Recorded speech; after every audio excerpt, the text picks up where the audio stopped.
Hello friends, welcome to షెన్నో లాగ్స్. Friends, ఈరోజు అయితే మనం చాలా ఇంట్రెస్టింగ్గా మాట్లాడుతుంటాము. ఏంటంటే అది డైనోసార్, అంటే మనకి ఆస్ట్రేలియా ఖండంలో ఉత్తర దక్షిణాఫ్రికాలో జీవించే డైనోసార్ గురించి అయితే ఈరోజు తెలుసుకోబోతున్నాం. అలాగే దానిలో పైగా 300 పైగా డైనోసార్ టైప్స్ అయితే ఉన్నాయి ఫ్రెండ్స్. వాటిలో చాలా ముఖ్యమైనవి శాస్త్రవేత్తలు పరిశోధనకి దొరికిన వాటి బోన్స్ చూద్దాం ఫ్రెండ్స్. ఈ వీడియోలో అయితే తప్పకుండా ఫుల్ వీడియో అయితే చాలా ఇంట్రెస్టింగ్గా ఉంటుంది. మరియు ఎప్పుడు చూడని వింతలు నిజాలని నేను చెప్పబోతున్నాను ఫ్రెండ్స్. డైనోసార్ అంటేనే మనకి వణుకు అనేది పుడుతుంది. ఎందుకు పుడుతుందంటే అది అంత భయంకరమైన జీవి అని మనం ఊహల్లోనే తెలుసుకొని భయపడుతున్నాం ఫ్రెండ్స్. అంతేకాదు, అది ఎప్పుడు జీవించిందంటే 165 లక్షల సంవత్సరాల క్రితం అయితే ఆ జీవి పుట్టకం జరిగింది, భూమి మీద నివసించడం జరిగింది. అసలు ఎందుకు అంతరించిపోయింది? 65 లక్షల ఇయర్స్ క్రితం భూమి మీద అయితే ఒక ఆస్ట్రాయిడ్ అంటే దూసుకొని వచ్చింది ఫ్రెండ్స్. ఒక ఆస్ట్రాయిడ్ మ్యాక్సిమం మన హిమాలయ పర్వతాల లాంటి పెద్ద ఆస్ట్రాయిడ్ అయితే భూమి వైపు దక్షిణ అమెరికా సైడ్ అయితే 60 కిలోమీటర్ల ఎడల్పున్న ఆస్ట్రాయిడ్ భూమి వైపు గంటకి 72 కిలోమీటర్ల వేగంతో వచ్చి అయితే అక్కడ పడింది ఫ్రెండ్స్. అక్కడ ఉన్న ప్లేస్ మొత్తం, అంటే అక్కడ ఉన్న భూమి మొత్తం లిక్విడ్లా మారిపోయింది. అక్కడ ఉన్న ప్రతి ఒక్కటి జీవి అంతరించిపోయాయి ఫ్రెండ్స్. ప్రతి ఒక్కటి ఖాళీ బూడిద అయిపోయినాయి ఒక్క సెకండ్స్లో. కేవలం సముద్రంలో ఉన్న మొసళ్ళు, టేబెళ్ళు వంటి ఆటోపాక్స్ వంటి చిన్న చిన్న జీవులు, సీ లోపలున్న జీవులు మాత్రమే బతికాయని శాస్త్రవేత్తలు అయితే చెప్తూ వస్తున్నారు. డైనోసార్స్ అయితే ఒక్కసారిగా బూడిదయ్యి వాళ్ళ అస్థిపంజరాలు మాత్రమే మిగిలాయి ఫ్రెండ్స్. పడిన వెంటనే కొన్ని నిమిషాల్లో అయితే అంతరించిపోయినాయి. డైనోసార్స్ అయితే అల్లం కల్లమ్మగా మారిపోయింది. అప్పట్లో ఒకే దెబ్బకి డైనోసార్ జాతిని అంతమైపోయింది. 300 రకాల జాతులే అంతరించిపోయేలా అంత డ్యామేజ్ అయితే ఆస్ట్రాయిడ్ మన భూమి మీద ప్రభావితం చేసింది ఫ్రెండ్స్. అది కోలుకోవడానికి కొన్ని లక్షల వేల సంవత్సరాల తర్వాత కోలుకుంటుంది ఫ్రెండ్స్.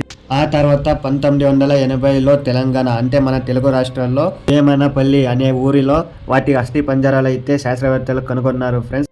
23.32 కోట్ల సంవత్సరాల క్రితం ట్రయానిక్స్ కాలంలో కనిపించాయి ఈ డైనోసార్స్ అని మొట్టమొదటిగా కనిపెట్టారు ఫ్రెండ్స్. 300 పైగా రకాలు ఉన్నాయి డైనోసార్లు అని కనుగొన్నారు. వాటిలో 5 రకాల అస్థి పంజరాలు అయితే దొరికాయి. అవేవో మనం ఇప్పుడు తెలుసుకుందాం రండి ఫ్రెండ్స్. మొట్టమొదటిగా అయితే ట్రైసెరాటాప్స్ అనే ఈ జంతువుని అయితే కనుగొన్నారు. ఫస్ట్ డైనోసార్గా గుర్తించారు. 68 నుంచి 66 మిలియన్ల సంవత్సరాల క్రితం అయితే పశ్చిమ ఉత్తర అమెరికాలో అయితే ఇది జీవించింది ఫ్రెండ్స్. దీని అస్థి పంజరం చూసుకుంటే చూడండి ఫ్రెండ్స్, ఇలా అయితే ఉంది. మనకి శాస్త్రవేత్తలు అయితే ఇలా ఉంటుంది అని మొట్టమొదటి డైనోసార్ అని మనకు కనుగొని చెప్పారు ఫ్రెండ్స్. నెంబర్ 2 వచ్చేసి కార్నోటారస్. ఇది 69 నుంచి 72 మిలియన్ల సంవత్సరాల క్రితం దక్షిణ అమెరికాలో అయితే నివసించింది ఫ్రెండ్స్. దీని అస్థి పంజరం ఇలా ఉంటుంది, అచ్చం బల్లి లాగా అని కనుగొన్నారు. నెంబర్ 3 వెలోసిరాప్టర్ అనే డైనోసార్ 71 మిలియన్ల సంవత్సరాల నుంచి 75 సంవత్సరాల క్రితం బతికింది. ఇది ఎక్కడ బతికిందంటే ఆసియా ఖండంలో నివసించింది ఫ్రెండ్స్. ఇది గంటకు 40 కిలోమీటర్ల పర్ అవర్గా పరిగెత్తే సామర్థ్యం కలిగి ఉంటుంది ఫ్రెండ్స్. అతి వేగంగా పరిగెట్టారంటే ఇదే డైనోసార్ జాతిలో ఫ్రెండ్స్. నెంబర్ 4 ఇది స్పినోసాసర్ అనేది 94 మిలియన్ల సంవత్సరాల నుండి 100 మిలియన్ల సంవత్సరం క్రితం ఉంది. ఇది ఉత్తర ఆఫ్రికాలో నివసించేది ఫ్రెండ్స్. ఇది చూస్తున్నారు కదా అస్థి పంజరాన్ని. ఈ అస్థి పంజరం రియల్ కాదు ఫ్రెండ్స్, ఇది ఊహతో గీసిన అస్థి పంజరం ఫ్రెండ్స్. ఇది 5వ రకం. దీన్ని అలోవేసర్గా, అంటే అర్థం ఏంటంటే భిన్నమైన బల్లి, అంటే పొడవుక తోక కలిగి బల్లిల ఆకారంగా ఉంటుంది. ఇది అయితే 155 నుంచి 145 సంవత్సరాల క్రితం అయితే ఇది కనిపించింది ఫ్రెండ్స్. దీన్నైతే ఇలా ఉంటుంది అని శాస్త్రవేత్తలు చైనా వాళ్ళు అయితే కనుగొని మనకి మ్యూజియంస్లో అయితే దీని అస్థిపంజరం అయితే ప్రదర్శన పెట్టించారు. చూశారు కదా, ఈ 5 రకాలే కాకుండా ఫ్రెండ్స్ ఇంకొక చిన్న విషయం ఏంటంటే డైనోసార్లు అతి వేగంగా పరిగెత్తలేవు, ఎందుకంటే వాటి శరీరం చాలా పెద్దగా ఉంటుంది. ఇవి ఎగ్జాంపుల్ వచ్చేసి మన 5 అంతస్తుల బిల్డింగ్ ఎంత హైట్ ఉంటుందో అంత పెద్దగా అయితే కలిగి ఉంటుంది ఫ్రెండ్స్. ఇది 1,00,000 కేజీల బరువు అయితే కలిగి ఉంటుంది.